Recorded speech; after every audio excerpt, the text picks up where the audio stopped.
Here are the top stories of the news. INEC deploys security personnel to its Imo State offices amid the rise in attacks on its facilities. Labour Party presidential candidate calls on Nigerians to hold him accountable if elected. On the foreign scene, North Korea fires ballistic missile in latest test. Good afternoon and welcome to Spring News at 12 on Western Spring Television. My name is Okwayemuni. The Independent National Electoral Commission, INEC, says security personnel have been deployed to its offices in Imo State, given the frequency of electoral attacks in the state. This comes barely 24 hours after hoodlums attacked and vandalized the INEC office in Isu local government area yesterday, marking the fourth attack in Imo within less than 3 weeks. The Imo State Resident Electoral Commissioner, Professor Sylvia Agu, disclosed this in a news chart, revealing that the security team includes the Army and personnel from the Department of State Services, DSS. Commenting on the implications of attacks on the Commission's operations in the state, Agu downplayed the severity of it, noting that the Commission had backups to ensure it did not suffer a significant loss of data. The presidential candidate of the Labour Party, Peter Obi, has told supporters and Nigerians at large to hold him accountable if elected. He made the comment at the Liberation Stadium in Port Harcourt, Rivers State, during his presidential campaign rally yesterday. He told the crowd when coming for a rally to put their phone on and record what he and the party is promising to do so as to be able to hold him accountable. According to the former Anambra State governor, elected public office holders don't have to give excuses for the inability to fulfill their promises. After the rally, Obi, who was accompanied by his wife, Margaret, and other party top shots, embarked on a road walk. A chieftain of the party, Pat Utomi, said the move was to show the party's candidate is in touch with the people. The Rivers State governor, Nyesom Wike, had earlier fulfilled his promise as he provided logistic support for the Labour Party presidential candidate.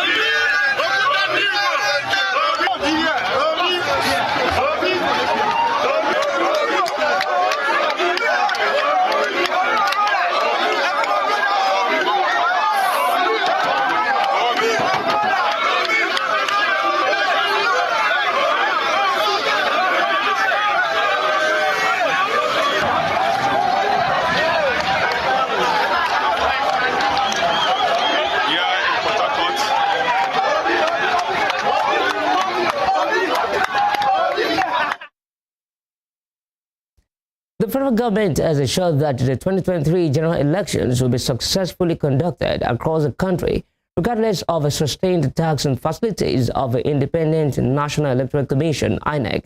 The Minister of Police Affairs, Dr. Mohammed Maigari Dingyadi, gave the assurance while giving account of his stewardship as part of the President Muhammadu Buhari scorecard series yesterday in Abuja. The minister assured that the police, as the lead agency in election security, will work collaboratively with sister agencies to ensure a free, fair, and credible poll. He stressed that the fact that criminals have ramped up their nefarious activities does not suggest that they have upper hand and security agencies on the back foot. Dr. Dingyadi further noted that the birth of the Nigeria Police Trust Fund (NPTF) Act has more than alleviated the perennial budgetary challenges that faced the police. The presidential candidate of the All Progressives Congress, APC, Bola Tinubu, has promised, if elected, he would reposition the country for greater opportunities and development of its citizens. Tinubu made a pledge at the business luncheon with business owners in Lagos yesterday on the issue of fuel subsidy. He said it would take bold decisions that would turn the nation's economy around, adding that Nigeria will not continue to subsidize fuel consumption in neighboring countries. He also promised to work towards enhancing the security situation in the country to allow entrepreneurs to have an enabling environment to do their businesses. What I'm going to promise you is that this This action will speak louder than my voice. Everything that I've loaded in the teleprompter and I departed with them after listening to you. I'm talking from an imaginary point of view of the promise. I didn't know that you've done your homework, you've read the critical manifesto, you've renewed the determination to renew the hope of every one of you in this room. The spokesman for Vice President Yemi Osinbajo, Laolu Akonde, has disclosed that the visit of his principal to the presidential candidate of the All Progressives Congress, APC, Bola Tinubu on Wednesday, was not political. In a post on his verified Twitter handle, Akonde said the Vice President and Tinubu exchanged pleasantries in the spirit of the season. He noted that at the meeting, Vice President and the APC candidate exchanged pleasantries in the spirit of the season, and the meeting had nothing to do with politics. Osinbajo had on Wednesday visited the APC flag bearer in his Abuja residence. Also present during the visit were the APC vice presidential candidate Kashim Shettima, former Speaker of House of Representatives Dimeji Bankole, and other APC bigwigs.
Rivers State Governor Nyesom Wike says it will make his preferred presidential candidate known in January 2023.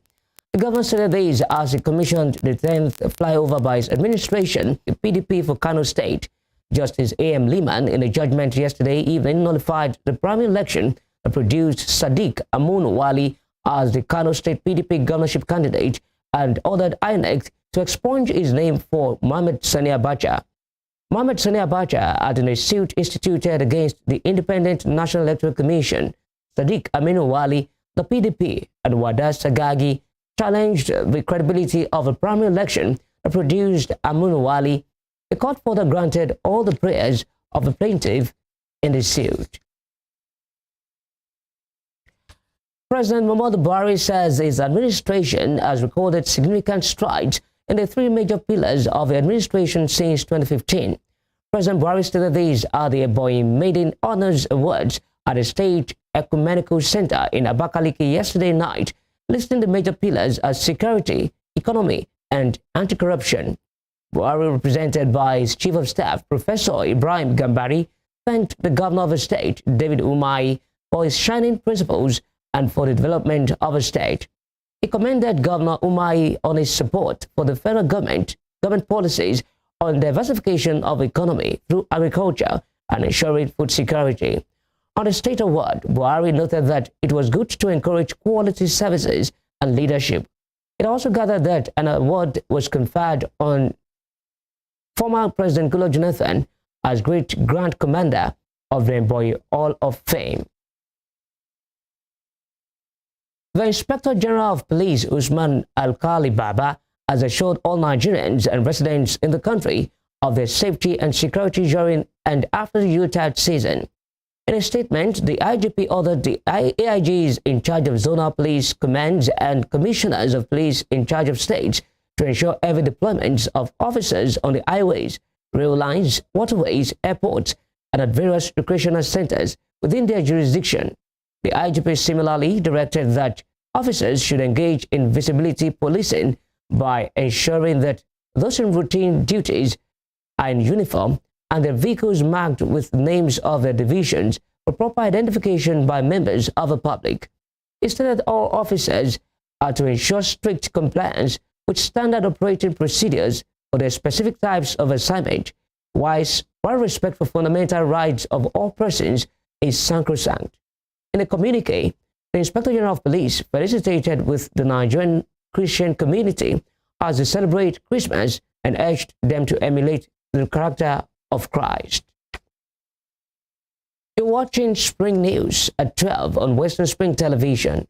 We'll be right back after this break.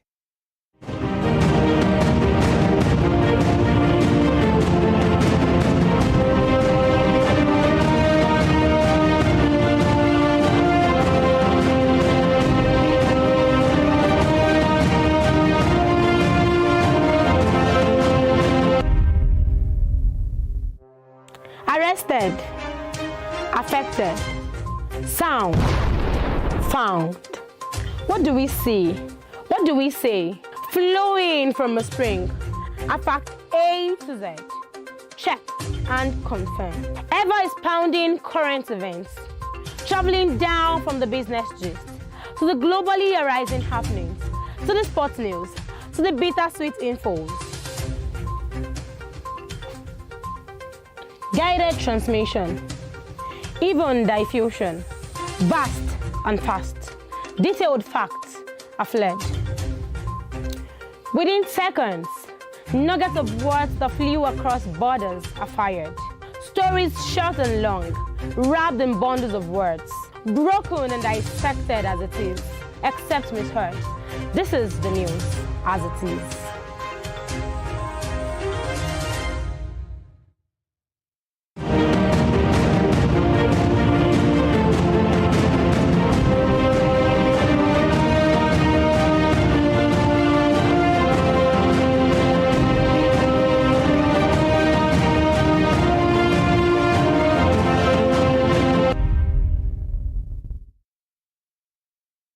You're welcome back on Spring News at 12 on Western Spring Television. Now to the rest of the stories.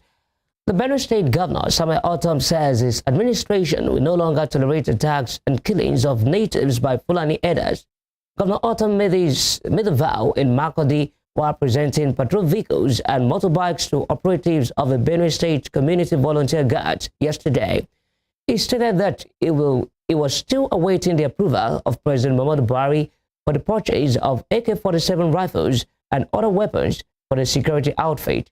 He added that he has resolved to ensure that the outfit is equipped for the tasks of protecting the people, despite the refusal of the president to give his approval for the purchase of the weapons. He urged the guards to go all out to curb the menace of the herdsmen and tackle them headlong, adding that the state had been pushed to the brink of collapse by herdsmen militia attacks. The Senate has postponed the passage of the 2023 budget until Wednesday, December 28, 2022. The challenge became obvious and difficult to deal with. The one noted that the process was concluded on Wednesday, December 21, and the committee couldn't conclude putting together the report for submission yesterday.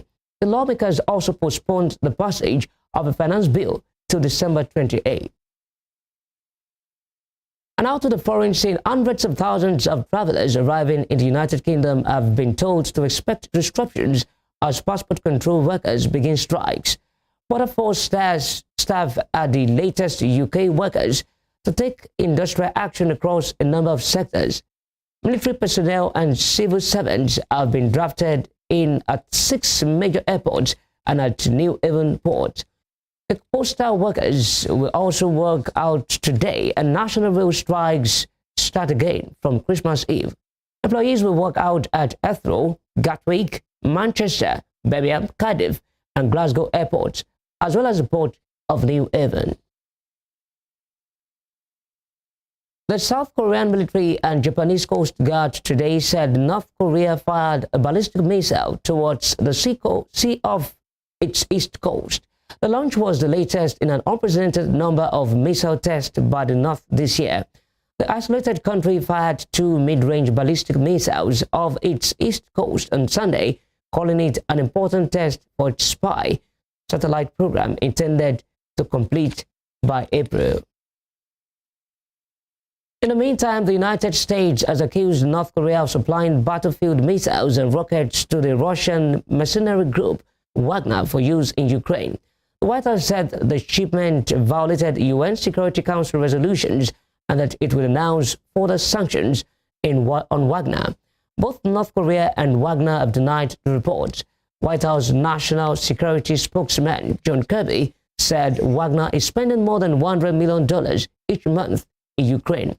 He added that the group now rivals the Russian military in power. United States President Joe Biden has urged Americans to cast aside the partisan politics that have divided the nation and embrace the caring spirit of the holiday season.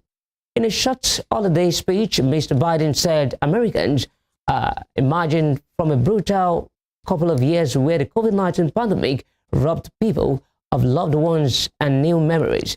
He said Americans should embrace this time of year as a reminder to care for one another and look past partisan divides and labels like Republican or Democrat. Mr. Biden noted that this time of year is especially difficult for those who have lost loved ones, stating that 50 years ago, this week, his wife and daughter were killed in a car crash. Dreaming again. So my hope this Christmas season is that we take a few moments of quiet reflection, find that stillness in the heart of Christmas. It's at the heart of Christmas. And really look at each other, not as Democrats or Republicans, not as members of Team Red or Team Blue, but as who we really are, fellow Americans, fellow human beings worthy of being treated with dignity and respect.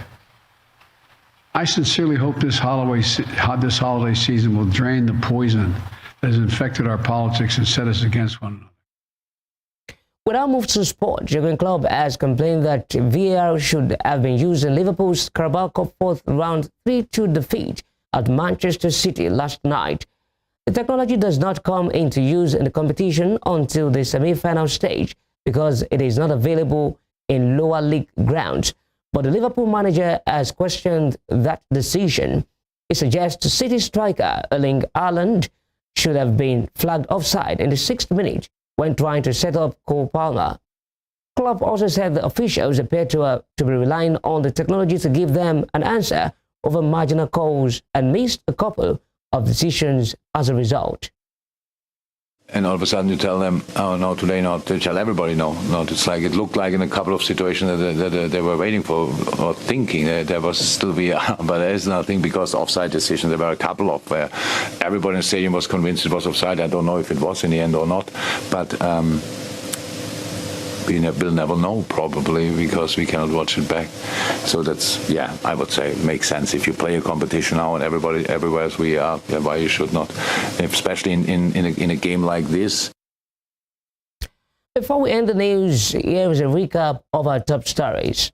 The Independent National Electoral Commission Annex says security personnel have been deployed to its offices in Imo State given the frequency of electoral attacks in the state. The presidential candidate of the Labour Party, Peter Obi, has told supporters and Nigerians at large to hold him accountable if elected.